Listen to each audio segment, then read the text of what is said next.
أعوذ بالله من الشيطان الرجيم بسم الله الرحمن الرحيم الحمد لله رب العالمين. We know what happens on Friday night, and Allah is witnessing we are doing the complete opposite thing that is happening around us. Alhamdulillah.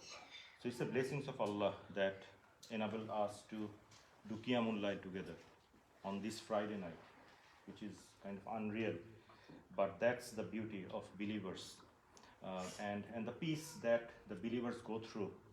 Inshallah, that's a reflection that Allah Rabbul Alamin is giving the blessings, and inshallah we'll try to get the ultimate result, the value of Jannah, inshallah, by this effort, inshallah. We are actually going through last few nights, inshallah, going through continuously about the hereafter, the journey of the soul. We started last night. We'll inshallah look at today the qabr, just on the grave, what happens on the grave, because this discussion actually make the heart soften, so that we can really cry to Allah Rabbul Alamin the last few nights and days to get the complete forgiveness. Because Rasulullah said the hadith of, Jibreel told him that whoever got the Ramadan but didn't get his sins forgiven, so he couldn't get the chance to make him completely forgiven, he will be doomed, he will be destroyed. And then I said Amin. Rasulullah said, I said Amin. So may Allah save us from that situation. So Rasulullah said, narrated from Bukhari, my example and the people is that a man who made a fire, and when it lighted what was around it, moths and other insects started to falling into the fire. So he just made an analogy, falling into the fire. The man tried his best to prevent them from falling to the fire, but they overpowered him and rushed into the fire. The Prophet added, now similarly I take hold of your belts or waist. I'm holding you, trying to holding you, not to fall into the fire, but still you insist on falling into it. This is the hadith.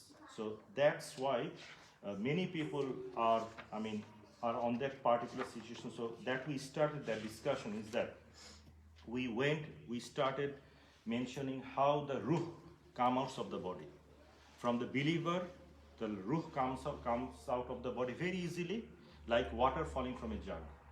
And for non-believers, very extreme pain. Okay, and that we went through. It's like a wet wool wrapped into a stick, a thorn stick, and people try to separate them out. So the soul takes that much of pain. Now, when the Rasulullah said that whenever someone in the grave, immediately two angels comes down, and those angels are very rough. They don't have any manners like thing, or they don't understand anything like that. So they just scream at him. And the narration said, due to that scream, the who is not properly believer, he will forget everything. That happens when we get extreme shock. We forget everything. That actually will happen. So they will ask only three questions: who is your Lord? Who is your Prophet? And what is your deen? Very simple question. We know the answer.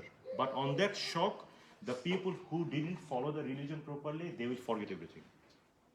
So they will say, they will do that, something like that, and immediately the narration says the angel will use a hammer and just hit him. With that simple smash, he will be turned into dust immediately. That person will turn into dust and then again come back. So this is the starting of the non-believer. So, and however, whenever the person can answer the questions correctly, Qad Sadaqa Abdi, Allah Rabbul Alamin will reply. In this hadith of Muslim, it is narrated that Allah Rabbul Alamin will reply, my servant has spoken the truth. And then what will happen, we'll continue from there. So, after the questions, when Allah Rabbul Alamin is saying, my servant told the truth, and Allah Rabbul Alamin is continuing. So, furnish his grave from paradise, and provide him clothes from paradise, and open for him a gate to paradise. So another narration says he will look a window. In that window, he will see his house in Jannah. Now, it's not stopped here. He will actually, it is directly connected to that, and then a very handsome person will enter into his grave. So in the meantime, his grave was widened, very wide grave. That's why we ask the dua, Allah make the grave wide. So a man, handsome man, will walk into the room, into that grave. The dead person would say, "Who are you?" That person would say, "I am your good deeds. I am your good deeds, and I came to spend time with you until the day of judgment." So what a beautiful thing. Every message has many meanings, because how can we stay alone? So we're not staying alone. With our good deeds, as a handsome man, he will accompany us. What a beautiful reward. And he will actually see his place in Jannah from that window. So the believer would not be alone. So in the meantime, one of the Tabi'i, a generation of Sahabi, he asked one of his students that, "You have studied under me 30 years. What did you mainly learn?" He told that, "I learned 8 things only." So he was surprised, only 8 things after 30 years. So he just, actually one of the things was, I'm just quoting it, "Every one of us have some loved ones and some loved things in this world. Some of these loved things we are going to live in this dunya, and some will live at home. Some of these loved things will come with us to our graves. But then when we are in the grave, none of the loved things will be with us except for our things, which is the good work. That is why I have taken my good deeds as my most beloved friend." He actually mentioned that hadith, that my good deeds will be my friend. So I'll take my good deeds as my friend. That I learned. That's a beautiful lesson. In the meantime, Rasulullah said that the believer will have windows showing the paradise and the window showing the hell. So this is really amazing, is that he will also look at the hell to differentiate the goodness. Because if you only see the heaven, he didn't have proper understanding what would happen if I go there. So he'll actually see both pictures. And he will be told, "This is where you could have been if you were not a believer.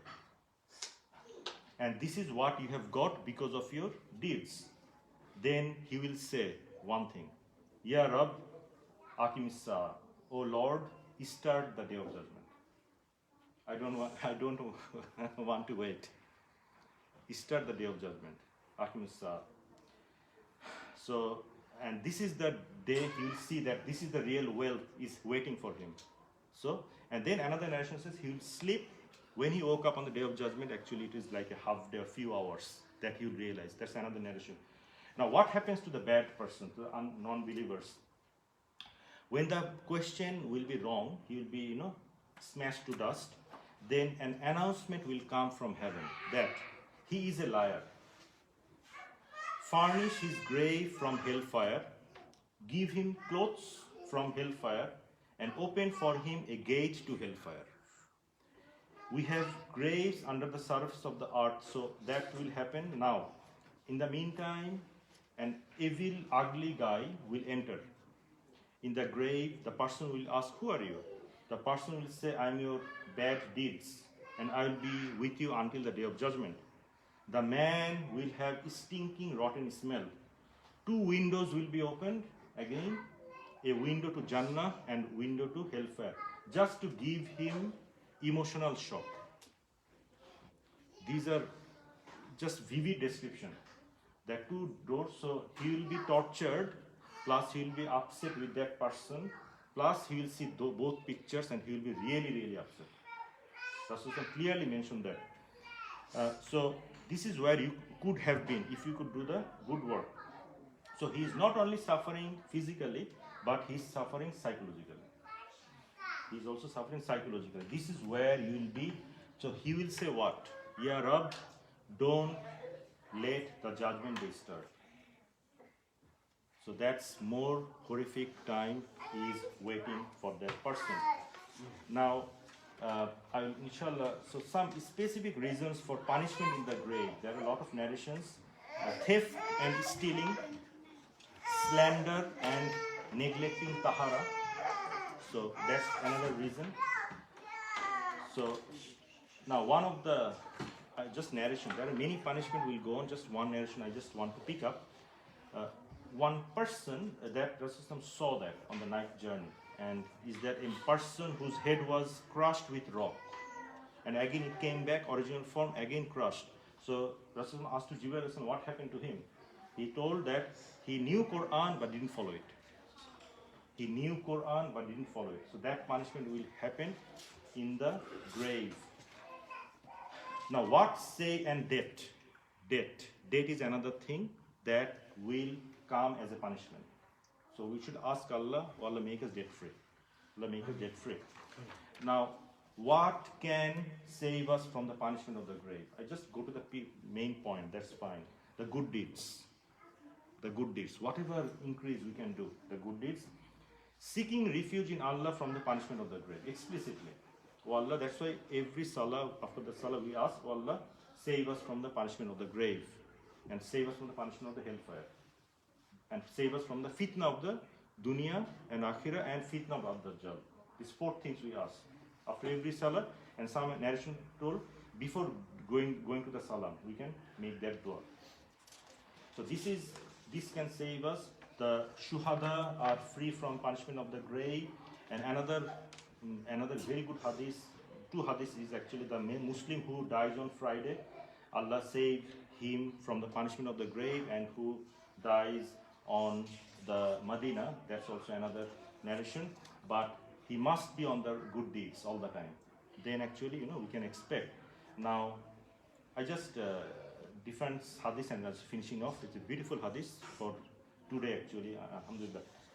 Rabia bin Ka'b. Actually, what we want to be saved from the punishment. Plus, we want to be in the best place. What is the best place? Okay, to be with Prophet Sallallahu. Okay, so that's the hadith. Rabia bin Ka'b, one of the young guy, he used to always stick with the Prophet. And sometimes he used to stay with Prophet's house at night. He's very young, so he used to stay. And he always was with him. That's amazing. One night, he was with him, Prophet Sallallahu, and he brought water for ablution. At night time, Qiyamul Layl, Rasul woke up and he bring the water. So he did the ablution, and he was doing the ablution, and Prophet immediately asked him, I mean, not always, but one day he asked him, that, oh Rabia, ask anything. So look at the beauty. Ask anything. So probably he was very impressed on that little boy. He is always keen to be with Prophet. What was his reply? That's so beautiful. Actually, that's similar hadith is other places. I'll talk in other nights, inshallah. Some beautiful hadiths are there. But this hadith is different. He immediately said, he's very smart. He immediately said, oh Rasulullah, I ask your companionship in paradise. So that was his reply. I ask your companionship in paradise. So very smart boy, immediate response. Then Rasulullah asked him, anything besides that? Anything besides that? He said, that's all. Now then what did he reply? Rasulullah. And that reply, every muhaddis said that reply is for us. So he was the wisdom, that's the wisdom of our beloved Prophet. Because he just don't care only one person, he cares of everyone till the day of judgment. What did he say? Then help me do it for you by prostrating often, by making more shuzuz, by making more salah, you have the chance to be with me. So that instruction is not for only Rabia, it's for us. So if we want to be with Prophet Sallallahu, he told that then do it by prostrating often. So that's the key. So may Allah guide us to be with him. That's the highest place, inshallah, and that should be our dua in this Ramadan. Wa ma tawfiq illa billah. And again, thanks for coming. Inshallah, we'll do it quickly, and then the dinner will be inshallah. May Allah accept every one of you. You spend the whole day of work, and in this night, it's really, really hard to come to that night. But we came for the pleasure of Allah. It's the Qiyamul Layl, and whoever does the Qiyamul Layl, his sins will be forgiven. It's the Sahih Hadith. So, inshallah, we are looking forward for that. Wa ma tawfiq illa billah. Wa akhir da'wana alhamdulillahi rabbil alamin.